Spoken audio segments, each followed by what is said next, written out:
pembangunan turap untuk ditutup mungkin kan. Kedua, solusi yang ditawarkan itu pembangunan pembuangan limbah itu supaya diperbaiki. Dan ketiga, saya nggak tahu kapan sih lapangan kerja. Mungkin apa Pak kira-kira solusi yang ditambahkan nih Mas? Baik, saya ucapkan terima kasih bahwa Bapak sudah hadir, sudah datang ke tempat kami dan bersedia untuk meliput. Dan kami berharap peliputan berita yang berimbang dan sebaik-baiknya tidak merugikan jalan. Nah, pertama saya harus tegaskan di lokasi ini ada Indolisak dan ada Indofarm. Oke. Nah, supaya tidak ada mengutip apapun tentang Indolisak karena itu perusahaan yang berbeda. Nanti kita jadi saling nggak enak. Tolong tidak ada meliput Indolisak, jangan salah sebut nanti Pak. Karena saya lihat ada di berita juga Indolisak. Itu perusahaan yang berbeda. Mereka akan marah nanti karena dia nggak ada urusan apa. Ya saya tegaskan Pak ya. Baik. Nah, yang persoalan ini adalah Indofarm. Ini ada satu insiden, satu peristiwa yang bukan satu kejadian yang terus-menerus berlangsung. Tangki itu mengalami kebocoran Pak. Nah, ketika tangki itu bocor, tangki itu berisi apa? Tangki itu berisi material yang masih processing sesungguhnya. Nah, ketika dia bocor, tentu kita punya SOP, tanggap daruratnya ada, itu kita jalankan. Tapi tidak mungkin serta-merta Pak, begitu bocor itu tangki kapasitas berapa Pak? Berapa kubik? 8? Ya, segitu. Sekitar 8 atau 12 itu. Saya lupa. Ya, itu besar sekali ya tangkinya. Nah, dia bocornya kira-kira di level, katakanlah kalau kita bagi 10 segmen, di level 8 Pak. Level 8 ya? 8-nya kan gitu lah ya. Kira-kira ini saya beri ilustrasi. Bocor tumpah tentu harus valve ditutup, harus sampai dia turun. Nah, ketika dia meluber ke bawah masuk ke saluran drainase. Itu jadi ini insiden, bukan istilahnya satu SOP kita atau bukan kebijakan perusahaan, enggak. Insiden peristiwa. Nah, tapi butuh waktu untuk tadi melas kebocoran, tentu harus ada diturunkan dulu level limbah yang ada di dalam. Nah, yang ada di luar ini tadi karena jumlah volumenya lumayan besar yang tumpah atau yang meluber, ada yang masuk saluran drainase. Itu Pak. Nah, ini prosesnya istilahnya itu ini kan ragi Pak ya, ragi. Jadi memang seketika mungkin ada semerbak gitu yang terlalu tajam dan masyarakat itu memang kejadian ini namanya kita terus berbenah Pak ya. Kejadian ini pernah terjadi sebelumnya, tapi bukanlah sesuatu peristiwa yang terjadi terus-menerus. Kebetulan saya semalam itu dari habis sholat isya saya sama warga di belakang itu.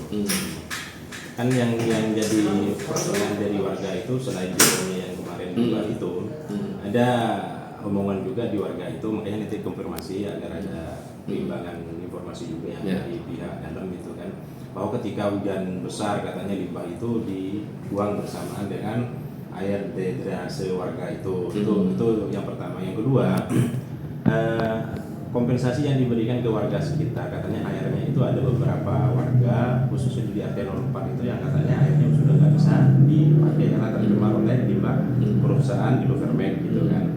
Nah, yang seterusnya itu kan kita sama-sama Black Cross semalam saya temuin warga itu semua ada perimbangan informasi itu kan, bahwa limbah itu sebenarnya produksi kalau lagi hujan Pak, katanya limbahnya itu disalurkan ke drainase bersamaan dengan air gitu kan. Makanya ini kan perlu jawaban juga dari pihak perusahaan.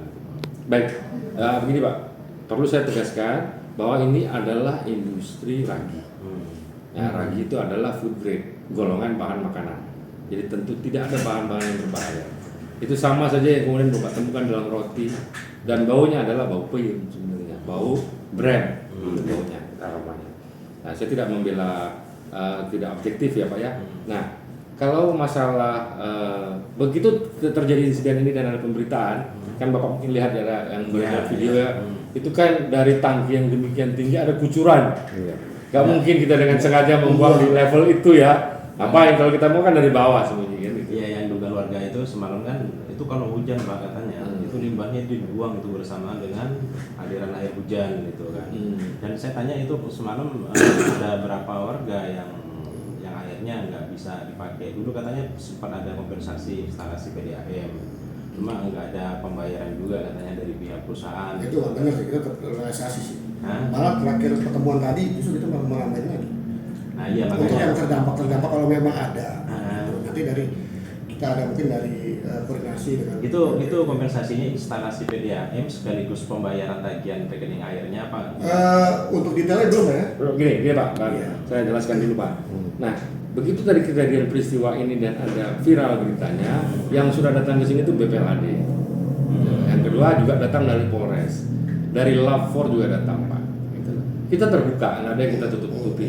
Sudah sangat berisiko Pak di zaman seperti sekarang ini kita melakukan yang namanya memasang saluran siluman itu nggak mungkin ada keberanian untuk melakukan itu Pak. Saya lanjutkan dulu Pak. Nah tapi tadi memang ada saluran drainase. Nah drainase tadi itu peristiwanya ya, bahwa sampai meluber IPAL kita bisa pastikan tidak terjadi seperti itu. Kita sudah punya kapasitas IPAL yang sangat memadai. Itu kita terbuka kalaupun mau dilihat itu. Jadi tidak ada yang namanya saluran siluman, tidak ada. Dan itu kan nanti bisa di cross check. Kalau informasi kami ini perlu di cross check nanti ke BPLAD boleh tanyakan. Dan kita juga dapat peringkat proper biru. Artinya dari pemerintah pusat itu juga memang memantau semua bukan cuma dokumen, proses pelaksanaan dan pelaporan termasuk tadi yang namanya baku mutu.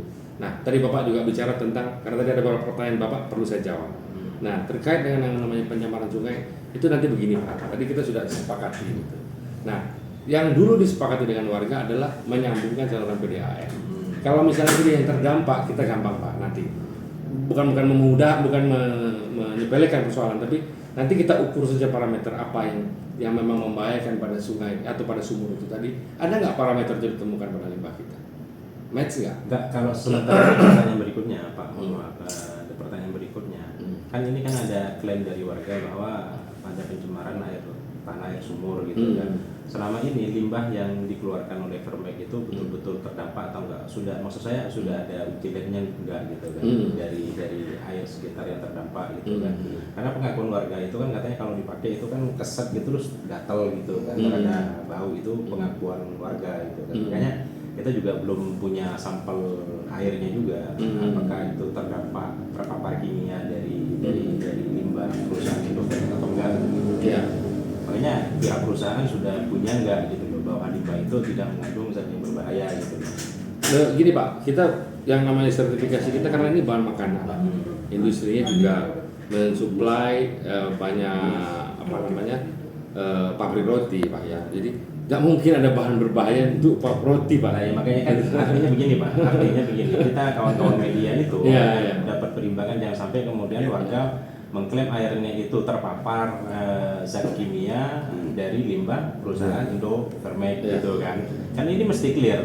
Kawan-kawan semuanya pasti akan melihat secara gamblang gitu kan, bahwa ada pernyataan juga dari pihak perusahaan, juga ada klaim dari warga, kan kita harus tulis bareng-bareng gitu. Jadi begini Pak, ini berangkat dari satu insiden, lalu kemudian tadi satu hal ya, ada insiden.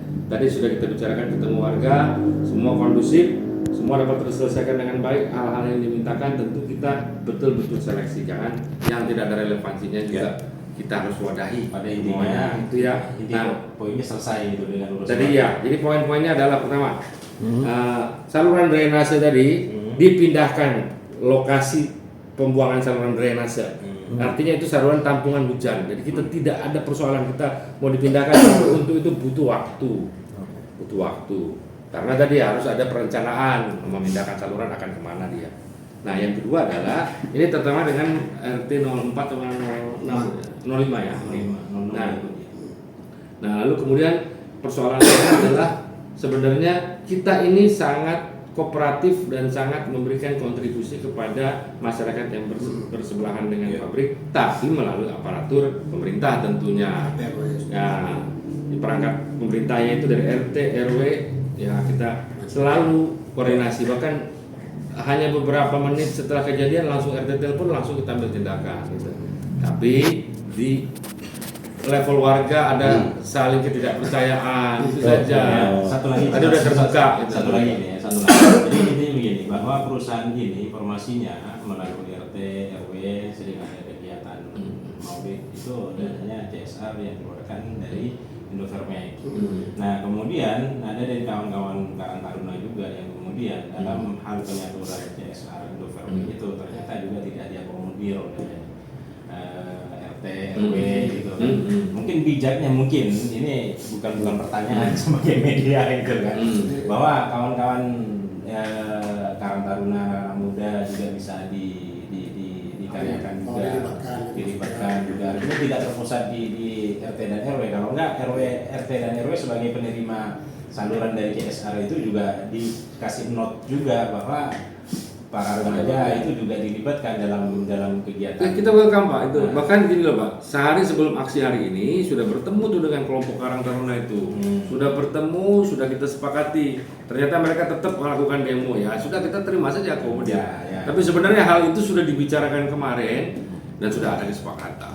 Ya, artinya gini Pak, pihak Indofarmex sebenarnya akomodatif lah. Ya, iya, Pak. Apa yang ada di masalah bisa bicara. Pak, gini Pak, kita ini bagian dari masyarakat di sini. Karena Ya apa kan, Pak? sudah berdiri dari tahun 77 operasional, ya kan Pak? Artinya dia sudah hampir 48 tahun Pak, ya kan? Jadi bertetangga ini, saya di sini saja Pak membantu sudah hampir 18 tahun. Jadi dari nggak ada perumahan di belakang itu saya tahu. Saya Pak. tahu Pak, berang. Iya. Intinya kata garisnya akomodatif. Apapun masalahnya. Saya Andi Pak. Pak Andi, kapasitasnya di dalam Legal Pak. Oh. Saya legal, terutama menyangkut lingkungan hidup. Saya legal menyangkut lingkungan hidup. Jadi saya persis tahu nih perkembangan dokumen dan saya sangat jaga makanya sampai propernya biru. Itu Pak. Jadi saya berani garansi itu kayak proper biru itu memang pelaksanaan pengelolaan lingkungan yang baik. Ya, harapan kita ya dari kawan-kawan media karena memang Berimbang lah harapan. Iya Pak. Iya. Karena saya tahu banget udah berapa tahun ini. Kayaknya saya nggak pernah lihat kerja bapak ini ya. Karena orang saya juga kan bekerja di sini berapa.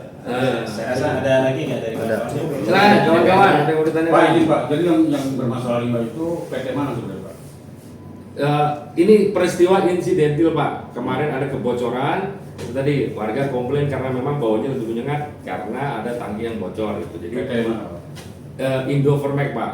Nah mohon tidak salah kutip ya Bapak karena nanti kita tidak enak sama tetangga ini. Iya, kan di sini ada beberapa pabrik, jadi Ya. ada masalah. Jangan sampai salah kutip nanti ini memang Indofarmex. Tapi tadi sudah diselesaikan insidentil. Dan ini tadi hari ini didatangi oleh DPRD Komisi C.